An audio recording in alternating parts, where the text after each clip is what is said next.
Ya, terima kasih. Assalamualaikum warahmatullahi wabarakatuh. Alhamdulillah wassalatu wassalamu ala Rasulillah wala haula wala quwata illa billah. Ma ba'd, kepada para jamaah salat maghrib berjamaah Masjid Al-Ikhlas yang mudah-mudahan senantiasa dimuliakan oleh Allah Subhanahu wa taala. Kita melanjutkan ayat 90 dan 91 dari surat Al-Baqarah, ya, dengan tema di sini memang dari kitabnya Kufruhum bima anzalallah wa qatluhum al-anbiya. Ya, di tafsir Munirnya ditulis seperti ini: pengingkaran terhadap kitab suci dan pembunuhan para nabi. Kenapa tema ini penting? Walaupun ayat ini berkaitan dengan orang Yahudi, bisa saja orang-orang di luar Yahudi mengikuti jejak mereka. Karena sudah Allah ingatkan di surat Al-Fatihah, ghairil maghdubi alaihim. Jangan mengikuti jalan orang yang dimurkai, yaitu jalan Yahudi dan orang-orang yang mengikutinya. Ya, jadi ada yang ya lisannya benci Yahudi, tapi ternyata pemikirannya ngikutin Yahudi. Ada. Makanya ayat-ayat tentang Bani Israel, tentang Yahudi itu tetap diingatkan. Bahkan di Al-Baqarah surat terpanjang juga banyak berisi cerita tentang kaum Yahudi ini, bagaimana mereka terus-menerus membangkang kepada Allah. Bismillahirrahmanirrahim. Bi'sa mashtaro bihi anfusahum. Ya. Ayyakfuru bima anzalallahu baghyan ayyunazilallahu min fadlihi ala man yasha' min ibadihi faba'u bighadabin minallah wal kafirina adzabun muhin. Kita lanjut saja langsung ke tafsirnya, ya, biar lebih mendalam pembahasannya.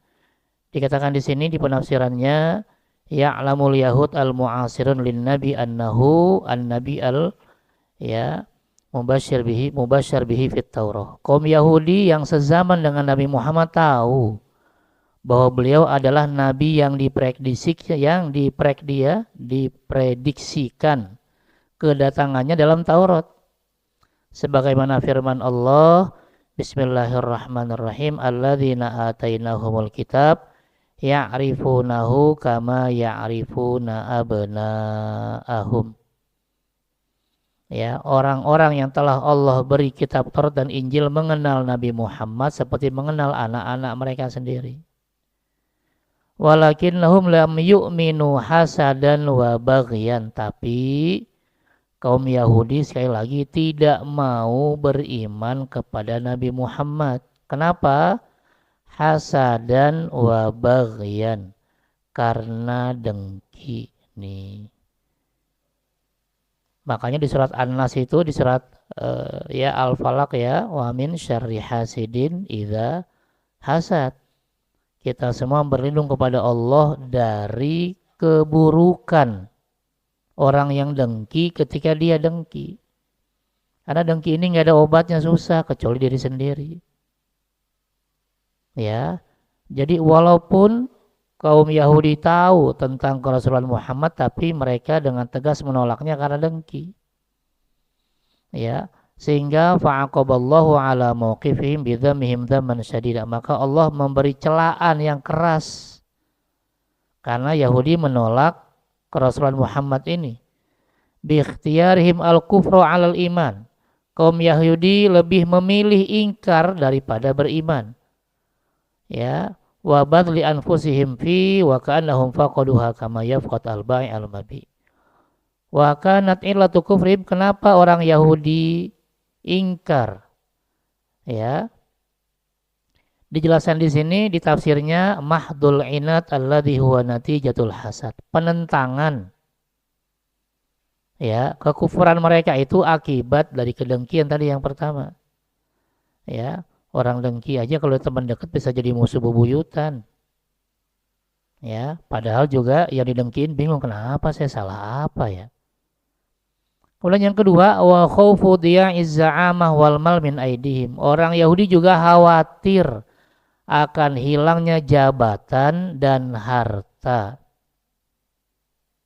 Nih, ya, kadang pengikut Yahudi begini. Ya, milih-milih terima Islamnya. Kenapa? Aduh, saya kalau harus Islamnya, ya, nggak usah yang Islamnya nggak usah yang dalam-dalam dah. Nggak usah fanatik deh sama Islam. Ya, ini malah yang bahaya. Ini gaya-gaya Yahudi. Kenapa mereka khawatir akan hilangnya jabatan dan harta? Padahal harusnya harta yang ada kan dipakai buat menguatkan Islam. Ini malah enggak. Mana buktinya? Ya lihat sekarang bagaimana Timur Tengah. Siapa sih yang bela Palestina? Kurang kaya apa mereka? Kurang tinggi apa jabatannya? Raja. Raja Saudi, Raja Oman. Ya kan yang kelihatan bela cuma Yaman sama Iran. Yang lainnya mana? Bahkan yang perbatasan Mesir diem. Padahal presiden kurang apa? Mereka melihat dengan mata kepala sendiri bagaimana ya luar biasa penyiksaan Israel kepada Palestina, tapi diem aja, buka perbatasan aja nggak bisa. Kenapa? Khawatir akan hilangnya jabatan dan harta. Inilah yang dikhawatirkan. Ya, ngakunya Islam tapi ngikutin gaya Yahudi. Kok bisa? Padahal sama-sama orang Arab, Palestina orang Arab, mereka juga orang Arab. Perbatasan Suriah, perbatasan Libanon, perbatasan dengan Mesir. Ya, Libanon iya ikut bantuin. Suriah udah habis. Kemarin ketika pemberontakan. Mesir diem, no comment. Arab Saudi apalagi. Ya, kok bisa? Inilah kekhawatiran akan hilangnya jabatan dan harta. Ya, apalagi yang bikin mereka menolak wa karohah an yanzilan ya yunzilallahul wahya min fadlihi ala may yaqtaruhu min ibadi. Yahudi nggak suka kalau Allah menunjuk Nabi Muhammad sebagai nabi terakhir. Maunya Yahudi yang jadi nabi akhir zaman itu juga orang Yahudi juga. Lah kok Allah diatur? Yang ada Allah yang ngatur. Ya, kita juga sama kalau memang udah ketok palu ya udah terima aja. Jangan cari celah melulu kapan reshuffle, kapan dikudeta, nggak usah lah, udah terima aja. Ya syukur-syukur kita doain yang mimpin sekarang adalah orang-orang yang soleh gitu ya. Udah gitu aja. Ya kalau belok-belok dikit ya tinggal dilurusin. Ya. Nah ini masalahnya. Sehingga apa? Fa'asbahat akibatum, akhirnya akibat buruk dari Yahudi ya adalah ya kaum Yahudi kembali mendapatkan murka dari Allah. Kenapa? Karena tadi menolak kenabian Muhammad. Padahal jelas dalam kitab sucinya. Setelah sebelumnya juga menolak kenabian Musa alaihi salam. Bahkan juga menolak nabi-nabi sesudahnya. Ya. Dan jelas ya kekafiran ini apa yang didapat? Ya, azab dan penghinaan baik di dunia dan di akhirat. Bagaimana tuh di dunia? Falahumul khizyu wa su'ul hal. Kaum Yahudi mendapatkan kehinaan dan kondisi yang buruk. Ya lihat sekarang dia udah kayak bocah tantrum kan, nyerang sana, nyerang sini. Yang ada sekarang malah habis-habisan. Ya, kota-kotanya hancur. Ya. Itu baru bicara dunia. Kalau mereka nggak mau tobat, wa amma fil akhirah, di akhirat falahumul khuludu fi nari jahannam. Orang yang tetap menolak Nabi Muhammad sampai wafat, siap-siap tidak hanya masuk neraka, tapi bahkan kekal di dalam neraka. Na'udzubillah min dzalik. Makanya beruntung kita ini. Udah meyakini keesaan Allah, meyakini kerasulan Muhammad. Tinggal beramal soleh. Yakinnya udah, imannya udah, tinggal amal solehnya. Ya, jangan ikut-ikutan Yahudi. Apa tuh sekarang banyak gaya-gaya Yahudi yang mengatakan semua agama sama. Astagfirullah. Karena semua agama juga pasti akhlaknya benar. Semua agama pengennya jujur. Semua agama pengennya disiplin. Agama tidak dilihat dari akhlak. Akhlak tuh nomor sekian. Agama itu pertama dilihat dari imannya, dilihat dari akidahnya. Mana agama yang meyakini keesaan Allah, mana agama yang menolak keesaan Allah. Itu yang pertama yang dilihat. Bukan masalah akhlaknya, akhlak itu buahnya. Ya. Dan kita yakin, hakul yakin bahwa satu-satunya agama yang mengesahkan Allah cuma Islam. Gitu ya. Setelah mengesahkan Allah jelas, kemudian meyakini kerasulan Muhammad. Makanya cara masuk Islamnya adalah mengucapkan 2 kalimat syahadat sebagai bentuk keyakinan akan keesaan Allah dan kerasulan Muhammad. Itu ya.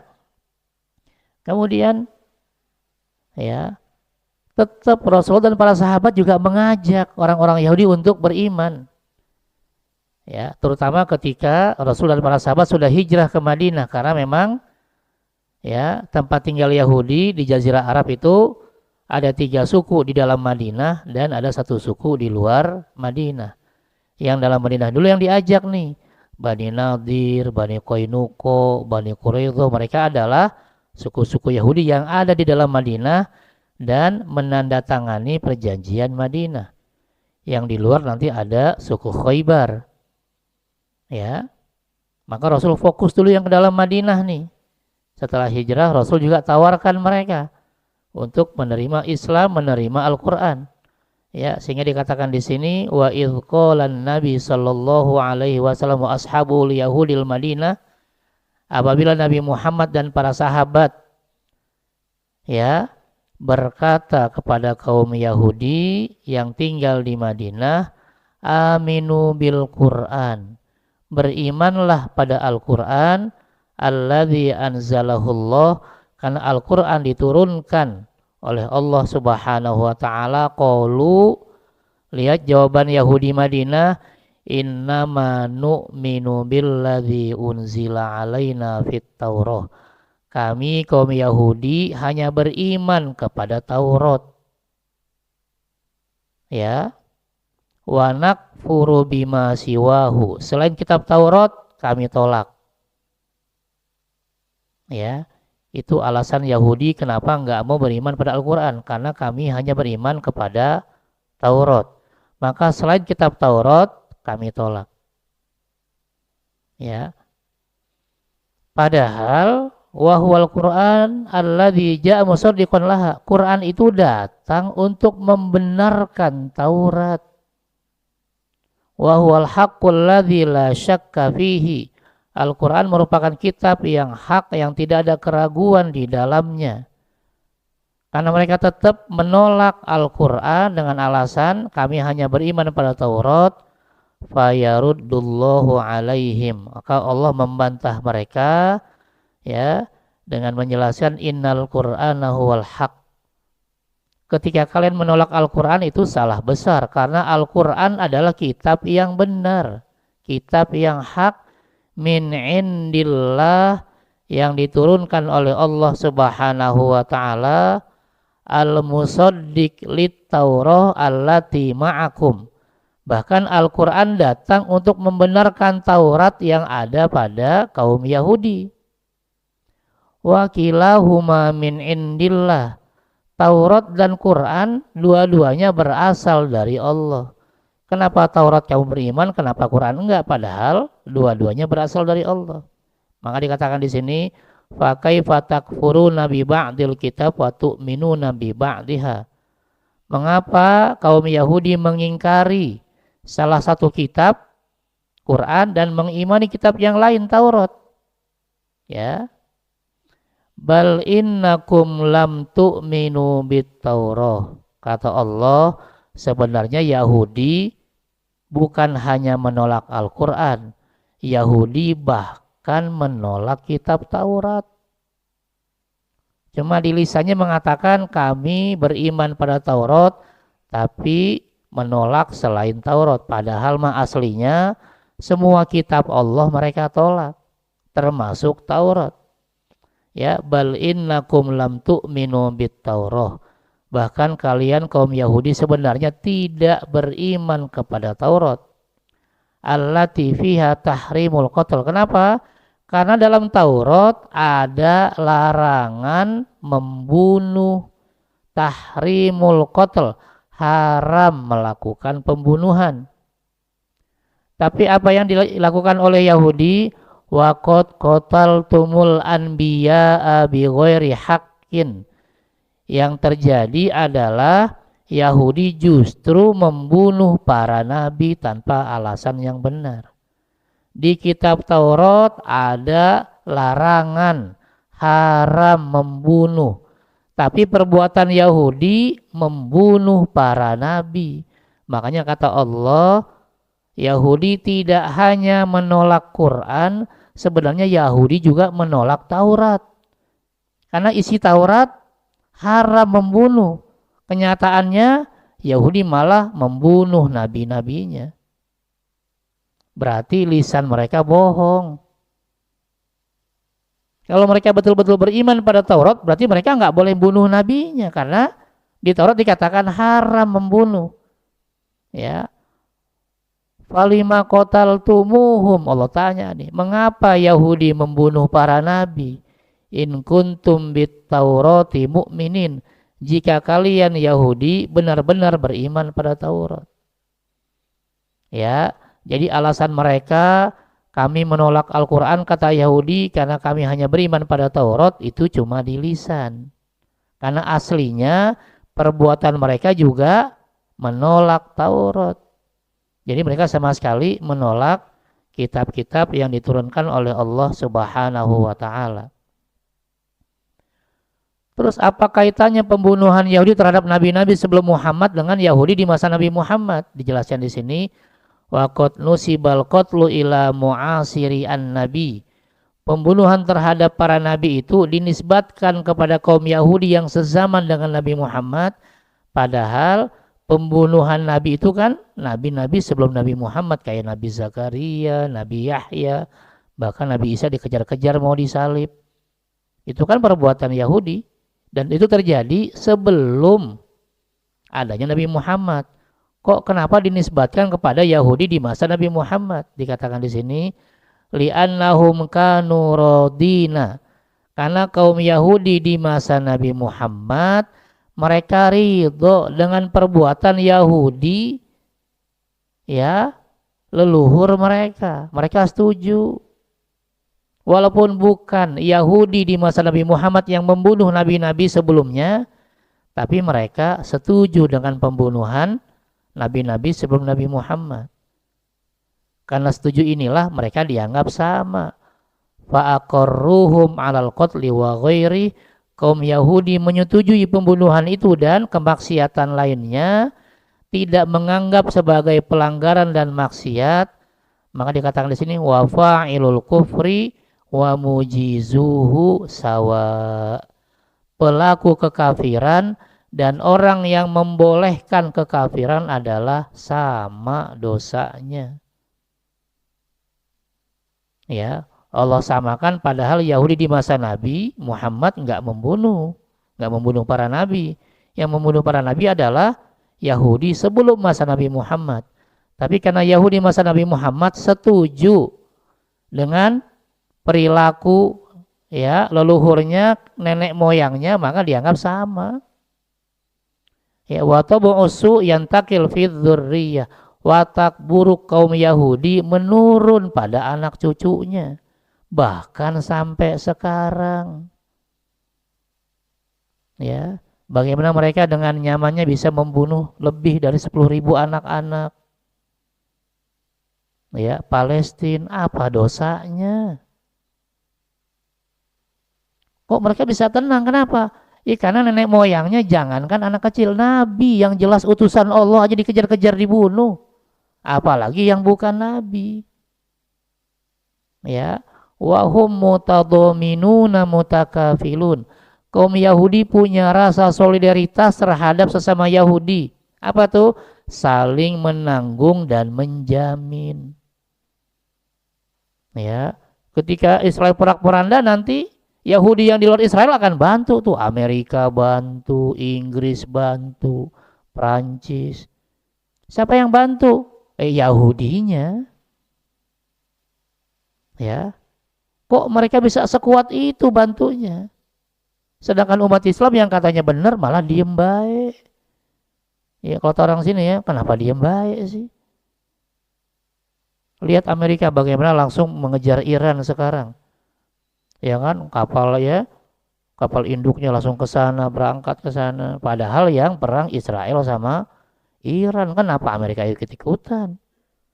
Karena di Amerika banyak Yahudi di sana. Gitu ya. Giliran kita malah rebutan pulau. Iya kan? Lah iya, emang udah punya Aceh mau diambil. Ya, untung gubernurnya mantan panglima perang. Udah bikin surat terbuka, bahasanya halus tapi ngajak perang itu. Akhirnya udahlah luluh, udah deh. Balikin lagi dah. Ya ini nih kalau enggak jadi perang lagi ntar nih. Ya iya. Saya dengerin tuh surat terbukanya tuh di sosmed. Masya Allah luar biasa. Ya kita dulu pernah berseberangan. Apa kita ingin berseberangan lagi? Itu bahasnya udah bahasa perang itu. Bukan bagaimana kita mempersatukan. Ya malah yang ada hancur-hancuran. Ya, Raja Ampat diambil Raja Jawa katanya. Ya habis sudah ngeri semua ya. Apa baik disikat ngeri kita.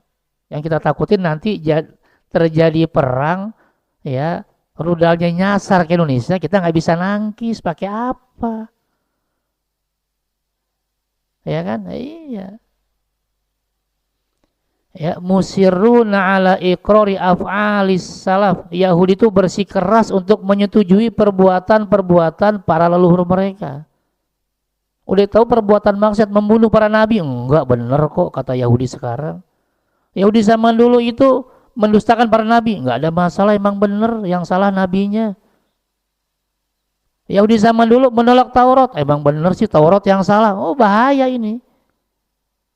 Ya, bahaya yang kayak begini. Jangan sampai ada umat Islam yang ikut-ikutan gaya Yahudi. Diajarin Quran nggak mau, saya nggak mau pakai Quran, wah bahaya. Ya, Fa'in lam yujad ikrar aurido seandainya Yahudi yang di zaman Nabi Muhammad dan zaman sekarang ini tidak menyetujui, tidak meridhoi perbuatan leluhur mereka di masa sebelum Nabi Muhammad, fala itsma 'alal abna, tentu anak cucu Yahudi ini tidak akan ikut menanggung dosanya. Ya, misalnya nih kata Yahudi, saya Yahudi tapi saya nggak mau ikut-ikut maksiat yang dilakukan oleh kakek nenek moyang kami itu salah misalnya. Itu jadi nggak dosa. Tapi kalau Yahudi bilang benar tuh yang dilakukan oleh ya nenek moyang kami membunuh para nabi, mendustakan para nabi, menolak kitab suci, bahkan menyembah patung anak sapi, ya jelas lah dosanya sama. Walaupun tidak melakukan pembunuhan tadi, tapi intinya mereka sepakat. Ya li'anna kulla nafsin mas'ulah an haliha sebab setiap jiwa bertanggung jawab atas tindakannya sendiri wala taziru waziratun wizra ukhra seorang yang berdosa tidak akan memikul dosa orang lain ya seandainya mereka menolak mereka nggak dapat dosanya tapi karena nerima dianggap sama oke sebelum saya lanjutkan ada pertanyaan silahkan.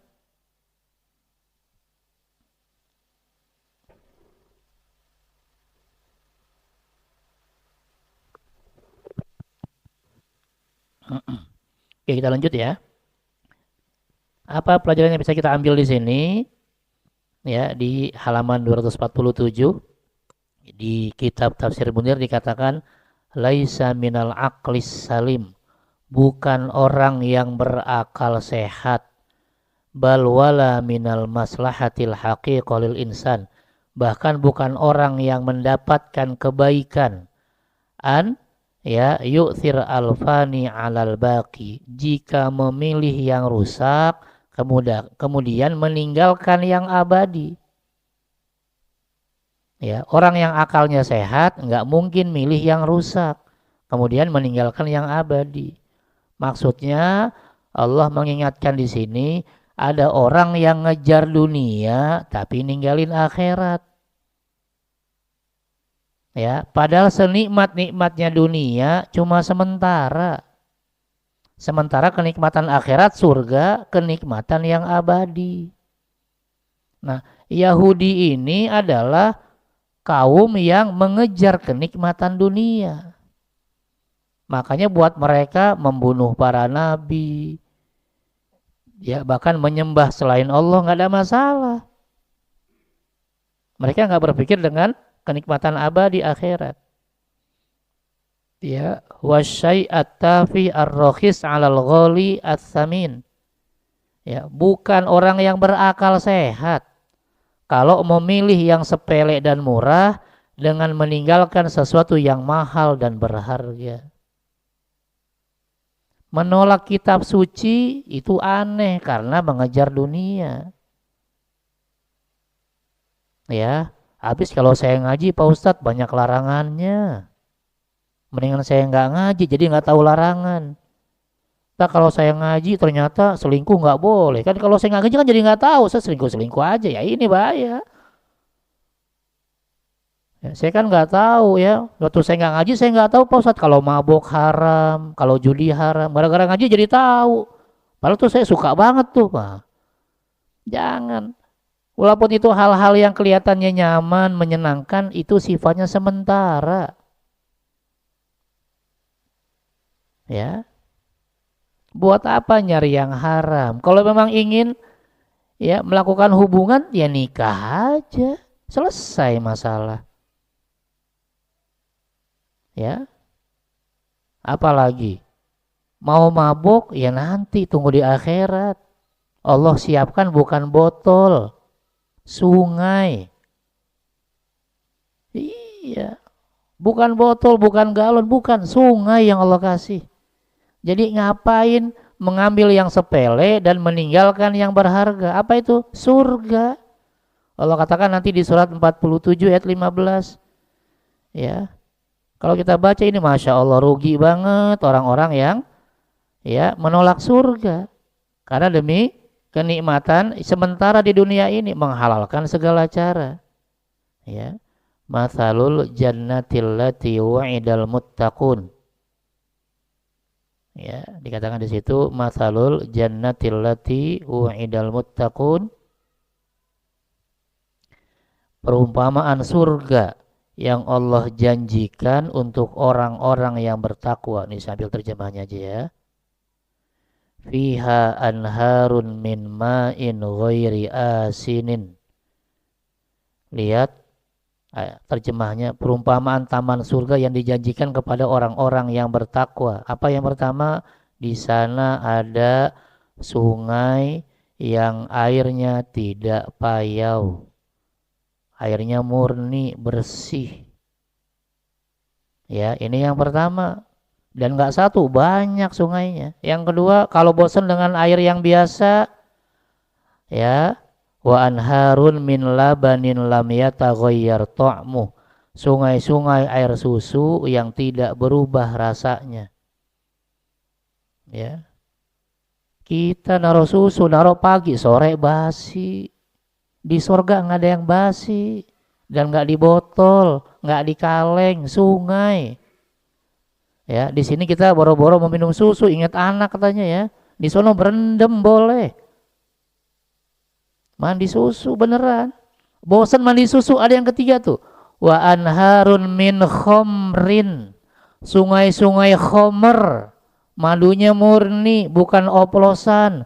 Campur spiritus, campur premium, mati. Oplosan, nggak punya duit gaya mabuk. Ya, nanti mau minum-minum di akhirat dikasih sungai. Ngapain di sini? Udah ngumpulin duit dikit-dikit, akhirnya habis buat begitu doang. Ya, tenang aja di sana, nggak usah repot-repot, nggak usah bawa gayung, nggak usah, minum langsung di sungainya. Wa anharun min khomrin ladzatin lisyaribin, lezat rasanya. Ya, bukan oplosan. Bosen, Allah kasih lagi nih yang berikutnya. Wa anharun, ya, min asalin musaffa, atau sungai-sungai madu, ya, tanpa laron, ya, tanpa bukan apa, bukan laron, tanpa apa, tanpa tawon, Ya, tanpa lebah, tenang aja. Nggak usah, atau kalau saya nyemplung lebah lagi ngejar, enggak.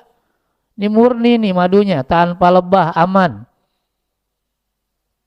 Ya, kurang apa lagi?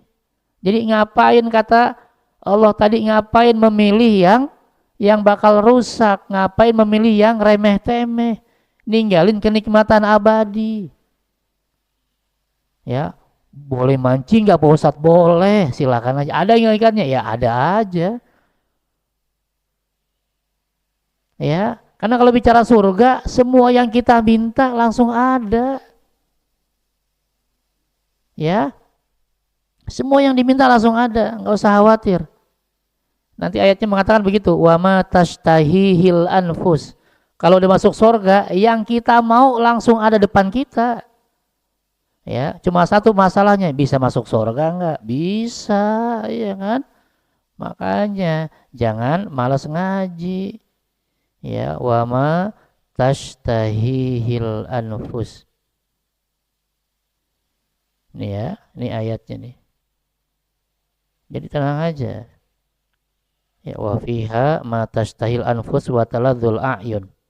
Ini bicara surga di surat 43 ayat 71. Ya, jadi rugi banget dah kalau orang cuma ngejar dunia, udah capek, dapatnya kagak banyak, harus bagi-bagi, ya kan? Iya, udah gitu juga sebentar habis. Coba lihat di ini. Dalam surga terdapat apa? Apa yang diingini hati dan semua yang sedap dipandang mata. Apa baik yang kita minta ada. Iya, kalau kata orang sini bilang apa baik ada. Dan nggak usah beli, nggak laku duit di sono. Tinggal kita pengen apa langsung ada. Dan ini sifatnya kekal. Ngapain nyari yang ya fana. Udah, kalau tahu begini, kalau ada maksiat tinggalin. Ada yang haram udah merem. Ya, yuk main judi yuk. Maaf nih saya udah tobat. Saya bayarin dah. Boleh, jangan mau dibayarin mau kagak udah tobat. Kenapa? Ini begitu dibayarin mau. Gimana ceritanya? Ya, bayangkan ini nggak ada di dunia, ini cuma di surga yang kayak begini. Apa yang diingini oleh hati, matastahihil anfus wataladzul a'yun. Apa yang sedap dipandang mata, yang kita mau langsung ada. Ya, dan kita kekal di dalam surga. Rugi banget kalau nuker surga sama dunia, rugi. Ya, maka sebetulnya Yahudi itu orang bodoh, bukan orang pintar. Kenapa? Karena yang mereka kejar sesuatu yang tidak kekal, tidak abadi. Ya, li'anna dawamal khair wa baqaun ni'mah aswanul manfa' wa aqram lin nafsi. Sebab nikmat yang kekal pasti lebih menjamin manfaat dan lebih memuliakan jiwa. Makanya sabar, kita tengah malam bangun, yang tadinya kencing doang. Ya, habis kencing wudu. Sholat tahajud dah 2 rakaat. Plus sholat witir atu jadi 3. Emang boleh 3? Nggak apa-apa, minimalis. Ya kan? Nggak masalah, yang penting tiap malam. Tapi kan Rasul 11, ya boleh kalau mau 11. Takutnya besok kapok lama. Ya kan? Terawih haji lama amat nih, nggak kelar-kelar terawih. Ya udah 21 dulu aja, yang penting tiap malam. Itu ya. Nanti subuh kalau bisa ke masjid, ke masjid. Ya, ngantuk-ngantuk ya udah guyur aja mukanya biar seger berangkat ke masjid. Kenapa? Nikmat yang akan kita peroleh kekal abadi. Nggak apa-apa dah cuma timbang ngantuk doang, ya kan. Paling jalan-jalan cuma kejedot doang kan. Udah kejedot kan pasti melek tuh. Ya kan, udah melek udah seger lagi jalannya. Ya, karena itulah Al-Quran mengecam perbuatan kaum Yahudi dengan mengatakan alangkah buruknya apa yang mereka pilih untuk diri mereka sendiri. Kenapa? Mereka mengejar dunia, nggak peduli dengan kenikmatan surga. Ya, haitsu istabdalul batil bil haq. Yahudi menukar kebatilan dengan kebenaran. Ada yang benar ditinggal. Apa tuh yang benar? Al-Quran kebenaran. Nabi Muhammad benar. Allah Tuhan yang Maha Esa benar, ditinggal. Lebih memilih kenikmatan dunia. Ya, wal kufru bil iman, menukar kekafiran dengan iman. Wa idlam yu'min al yahud imanan kamilan bit Taurah, jika kaum Yahudi tidak beriman dengan sempurna kepada Taurat, padahal Taurat diturunkan Allah kepada Nabi Musa, ya, mereka pun juga tidak dapat diharapkan untuk beriman pada Al-Qur'an. Ya, inilah susahnya kalau kita mendakwakan Yahudi karena otaknya cuma dunia. Sama juga dengan orang-orang Islam yang mikirnya cuma dunia doang, susah. Ya, susah banget. Coba nih hujan, banjir. Ya, ke kantor berangkat nggak? Hujan, banjir, ke kantor berangkat nggak? Berangkat. Mendung, ke masjid berangkat nggak? Ya, alhamdulillah. Iya. Hujan, banjir, ke kantor berangkat. Mendung aja ke masjid. Aduh, mendung di rumah aja deh. Belum hujan padahal. Ya. Ya, jadi jangan sampai ada umat Islam mengikuti gaya Yahudi, menomor satukan dunia. Jangan. Ketika ada pilihan dunia atau akhirat, pilih yang akhirat. Syukur-syukur dunia akhiratnya sama. Ya, dan dalam Islam banyak pilihan-pilihan yang bisa dunia akhirat. Ya kan? Tadi saya bilang untuk melakukan hubungan ada yang halal, menikah. Ya, bahkan kalau kurang atu boleh nambah. Yang penting siap-siap perang Bharatayuda di rumah. Ya. Iya, tapi kan dibolehkan. Waduh. Malah kadang ada yang istrinya nyerah. Bang, kalau gini caranya saya nggak kuat deh bang. Ente mintanya kayak sholat cari 5 kali. Lebegah kita bang, katanya kan. Terus kata bini udah cari lagi deh bang yang lain bang, biar saya bisa ngasok. Kata, iya nggak apa-apa. Ada yang begitu, ada. Ya kan, ada yang begitu, ada. Kalau memang dia tenaganya lebih. Lah minta sama bini kayak sholat cari 5 kali, ya bininya ngos-ngosan. Akhirnya bininya yang nyariin. Iya. Nggak ada masalah. Dalam artian Islam itu memudahkan, yang penting halal. Jangan sok-sokan saya siap satu, ternyata selingkuhannya banyak. Ini malah bahaya. Ya kan? Bicara makanan, yang halal banyak, yang haram dikit. Kenapa yang dicari yang haram? Penasaran Pak Ustadz, rame tuh di sosmed ada bipang babi panggang kayak apa sih?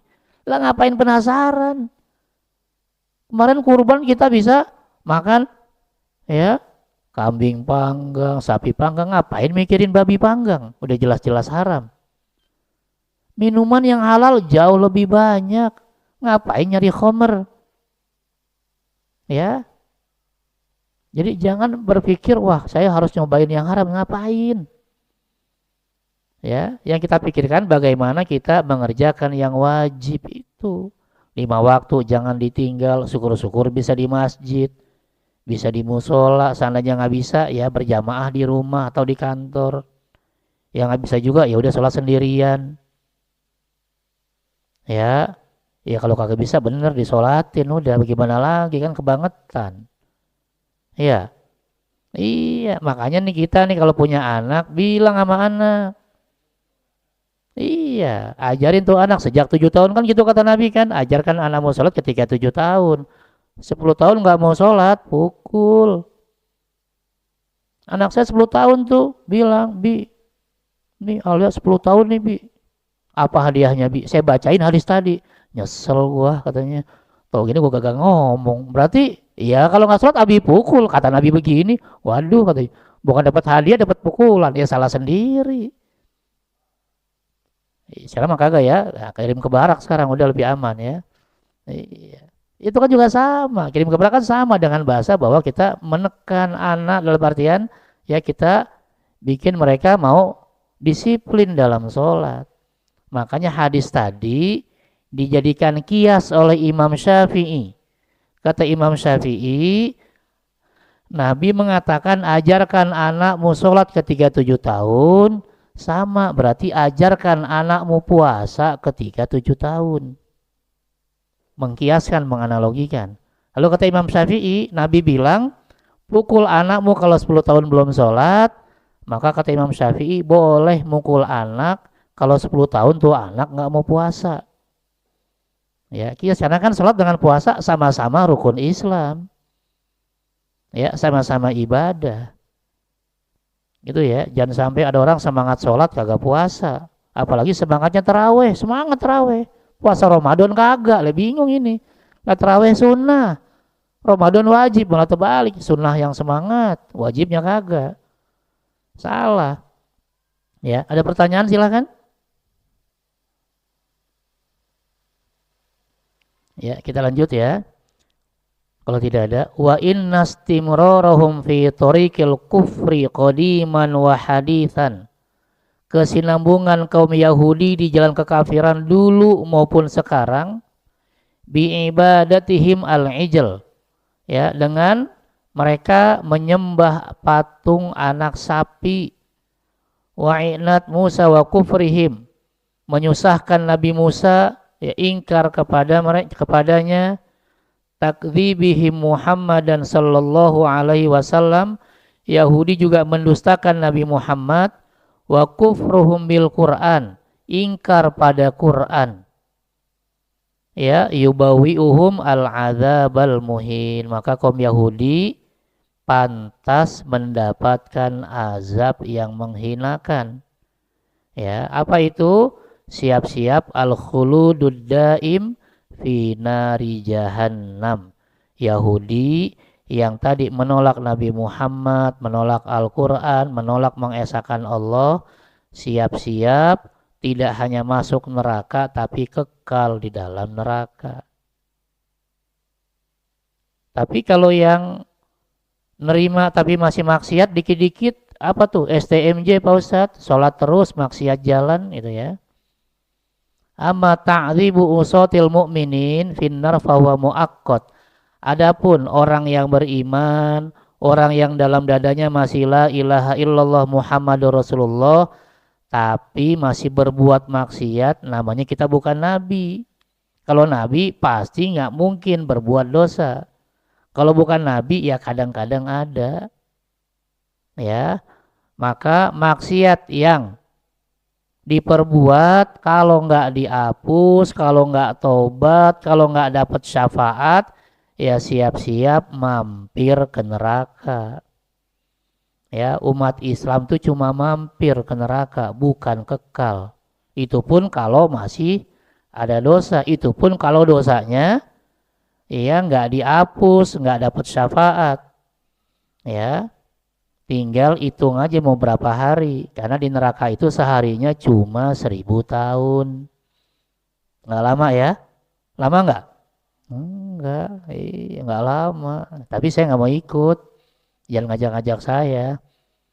Ya, iya, wa tamhisun lahum wa tathir. Orang-orang Islam kalau masuk neraka itu sebagai pencucian dosanya. Setelah dosanya habis dicuci, dibalikin ke sorga. Makanya jangan sekali-kali ninggalin Islam kan. Khutbah Jumat gitu kan. Ya, khotibnya wala tamutunna illa wa antum muslimun. Janganlah kalian wafat kecuali dalam kondisi muslim. Dalam kondisi la ilaha illallah Muhammadur Rasulullah. Ya. Sedangkan di dunia bisa dibersihkan, misalnya yang selingkuh yang udah nikah dirajam, ya kayak di Saudi misalnya ya. Potong tangan bagi pencuri. Nah, ini kalau sudah dilakukan biasanya sudah bersih dosanya, di akhirat nggak diminta lagi. Gitu ya. Tapi kita bisa juga ya memutihkan dosa dengan banyak istighfar, sholat taubat. Ya, kalau ada yang pernah kita ambil balikin.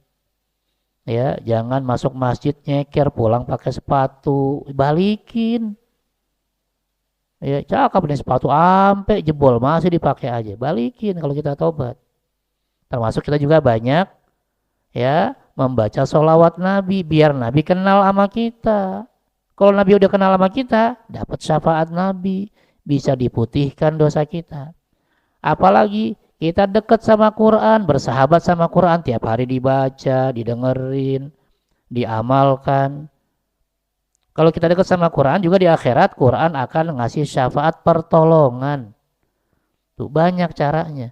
Ya, selain pertama kita meminimalisir dosa, ya kemudian juga jangan meninggalkan yang wajib, ya kerjakan yang wajib tadi. Banyak istighfar, ya sholat tobat, banyak sholawat, banyak zikir, kemudian juga apa tadi? Ya, meminimalisir dosa. Mudah-mudahan ya apa dan juga dengan dekat sama Quran tadi ya. Banyak baca Quran. Ya, nggak usah mikirin target, minimal sa'ain dah ngajinya ya. Sa'ain udah tutup, sa'ain tutup. Ya, insya Allah kalau kita tiap hari ngaji, Quran pun akan memberikan pertolongan sehingga di akhirat mudah-mudahan kalau masih ada dosa, dosanya diputihkan, ditutup sehingga begitu ditimbang tinggal amal solehnya yang ada sehingga kita semua bisa langsung masuk surga. Amin ya rabbal alamin. Oke, kita tutup dengan baca hamdalah. Alhamdulillahirabbil alamin. Subhanakallahumma wa bihamdika asyhadu an la ilaha illa anta astaghfiruka wa atubu ilaik. Assalamualaikum warahmatullahi wabarakatuh.